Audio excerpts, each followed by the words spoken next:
Greetings and welcome, people. Yes, we're back on the bike. At long last. We have some nice weather coinciding with some days when I'm not having to work. It's quite nice getting a little bit of work every now and again, but that seems to be the way my luck goes, that the days I'm working, which isn't often, seem to coincide with decent weather, and the days I'm not working seem to be absolutely dismal.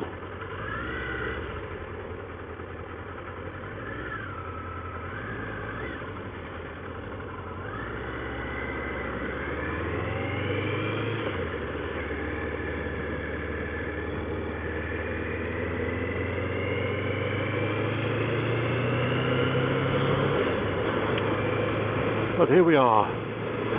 This is a nice, cool morning. Well, it's midday actually, about midday-ish, about 1. Lunchtime, in fact.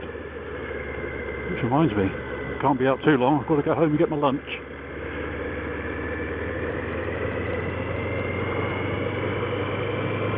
So I thought I'd have a little natter about something I've covered in a couple of previous vlogs. And it is something that, shut the window, keep the draft out. Something that seems to be coming up every now and again, with more frequency in recent times. The subject of electric bikes. And the thing that came to my attention recently was something that might be a significant advance in the technology required to make electric bikes a much more practical, everyday item. Now, obviously, at the moment, the best technology, or battery technology we have for cars and bikes is lithium. Now, lithium obviously is a lot lighter than lead acid. It's a lot more energy dense than lead acid. Oh, well, I mean, can't speak properly.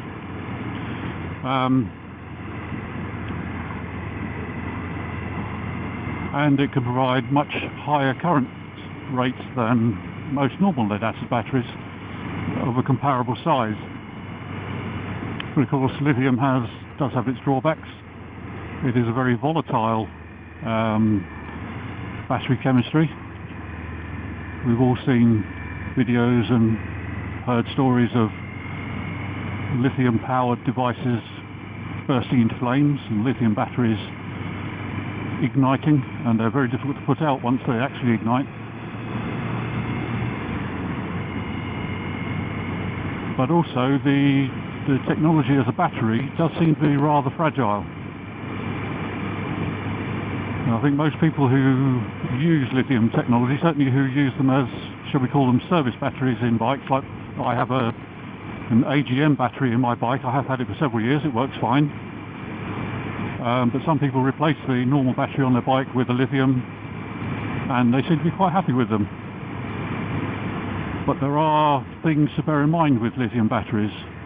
If something goes wrong with the regulator on your charging system, and your battery receives more than, say, I'm not entirely sure what the threshold limit is, say about 14.5 volts, 15 volts, it will be dead.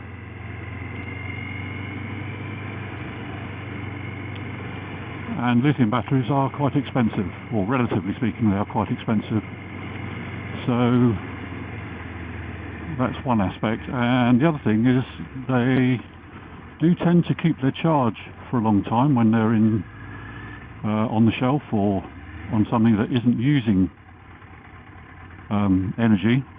But if you have them on a bike that's got an alarm system, or even something like my bike here has a clock, that will slowly drain the lithium battery, and if it drains below a certain level, it is unrecoverable, it is dead. And lithium batteries are quite a bit more expensive, relatively speaking, than conventional battery technology. And the other thing that lithium batteries have as a weakness is temperature. If they get excessively hot, they will either die or burst into flames. If they get excessively cold, they will die. And lithium batteries are quite a lot more expensive, relatively speaking, than lead acid. So it's quite an investment, but also quite a risk for various aspects. But I was watching a video the other day, a vlog, and I'll link it in the description below. It's on the B is for Build challenge, an American vlogger who mostly does car rebuilds and modifications and customizing. But he did a video recently discussing the recently announced newest development in battery technology, and it does sound quite interesting. The same team that developed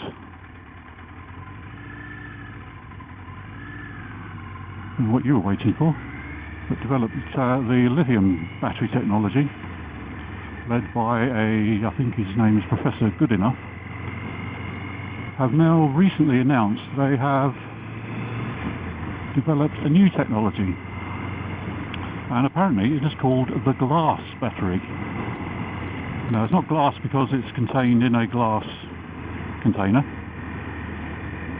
Would you have thought it?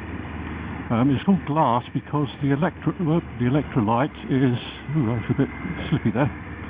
The electrolyte in the battery is glass-based. Now, I don't know whether it means actual glass, as in fine glass beads or something like that, or a silica-based compound. I'm not entirely sure. I haven't actually been able to... Well, I haven't had the time to read up on it, which I should have done. I appreciate, I do apologise, but it's on Wikipedia, it's on various other places, so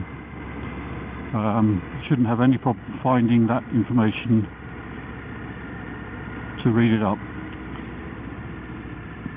Now, at the moment, I think although it sounds very promising, because this new technology is even more energy dense than lithium, is lighter than lithium, is not as volatile as lithium, and apparently, I don't know where he's going.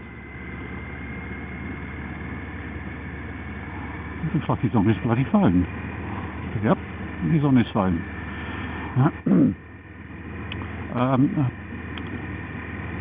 Maybe lose my train of thought there.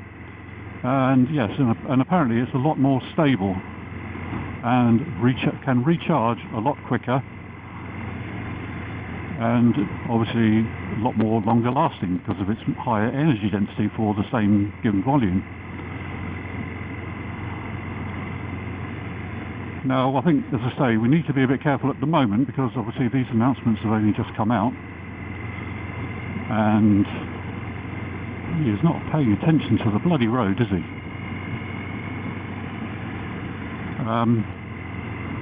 And of course, as in the same with any technological, scientific or medical development, the initial announcements can sometimes be a little, shall we say, optimistic.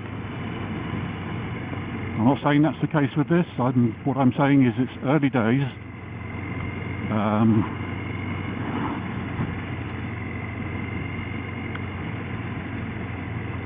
But it's looking quite good. Now, obviously, I don't think they're even still going to be able to get the recharge time down to the amount of time it would take me to go into a garage and refill the tank on this bike. But if they can get the 100% recharge or whatever in, say, about 10 or 15 minutes, then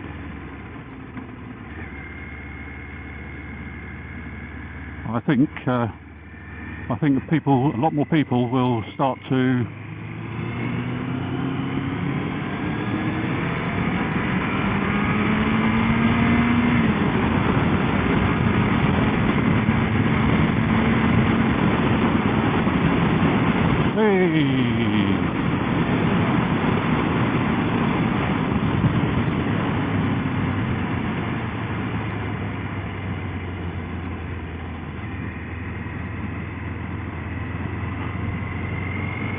lot more people will start to look on battery technology as a viable proposition.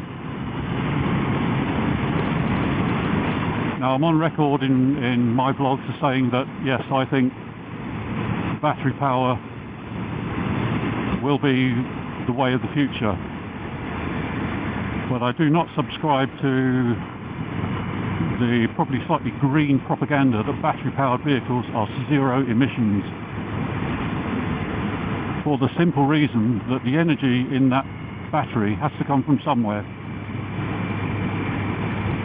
The ingredients and components that make up that battery and the electric motor and everything else to do with the car, they also have to come from somewhere.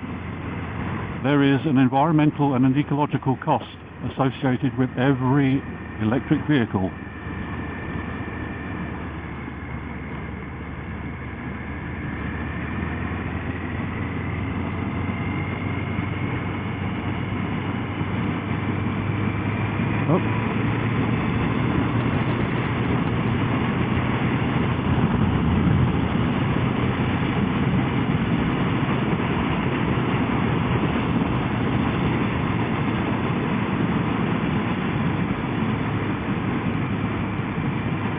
It's a bit like saying that people use the expression free healthcare. There's no such thing as free healthcare. Somebody has to pay the price somewhere. So really all it comes down to is semantics as to where the price is being paid, where the emissions are being generated. So that's going to be another matter. Unless somebody comes up with 100% efficient energy generation that creates absolutely zero emissions, because let's face it, even wind farms, the equipment on wind farms has to be made and come from somewhere, all the raw materials, all the transport, everything, and each of those wind generators on a wind farm has a finite life. I believe it's something like 15 years. Service life? I'm not sure. I'd have to look into that one. And even they have an environmental impact, because quite a high number of deaths in the local bird population. If they're located out at sea, apparently the vibrations transmitted through the column of the unit into the sea floor and into the sea can actually cause problems with dolphins and whales in their sonar and echolocation. So yeah, I think before we get too excited about this class technology, we need to really see how it's going to develop. And of course the other side of that is it going to result in a net reduction of cost? Or are we going to see this new technology, certainly in the initial few years, going to be very expensive, in the same way that lithium is currently significantly more expensive than the old-fashioned lead acid or even gel or AGM technology.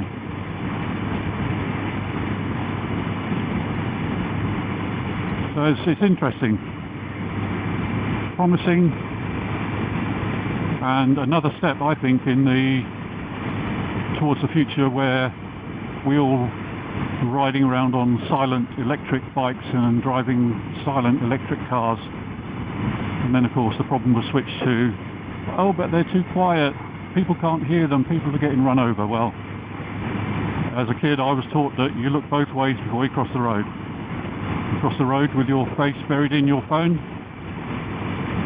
then that's going to lead to problems, not just for you but for the person that knocks you over and potentially kills you.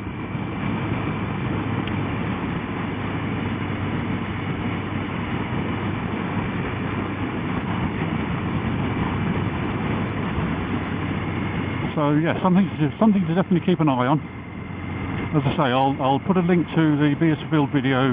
If you haven't already seen it, go and take a look. It just has a chat to camera about it. He doesn't do any driving or riding. And oh, excuse me. And I'll put a link to any other online articles that I can find that discuss it.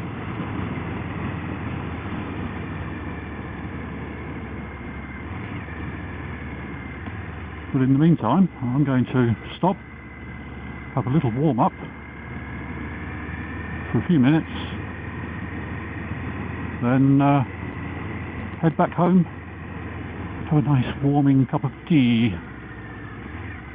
I did have a cup of hot chocolate before I came out, so I'm suitably fortified against the weather.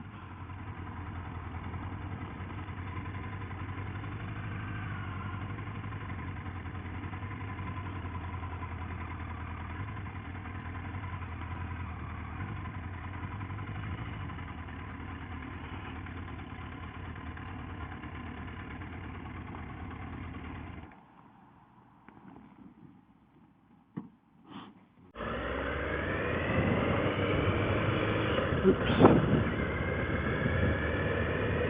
Riding into the sun now.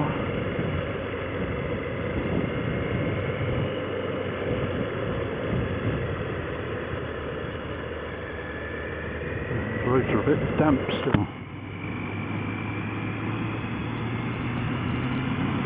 Well, as I say, I'm not sure if either of my cameras are still recording. So I shall wrap it up now, say thank you very much for taking a look. Hopefully I'll be able to find some meaningful information about the new glass battery technology. As I say, it's probably out there anyway, so a lot of these scientists and technicians out there like to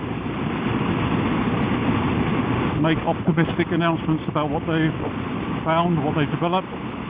We'll see how that pans out. So cheerio for now, and speak to you again next time. Bye bye.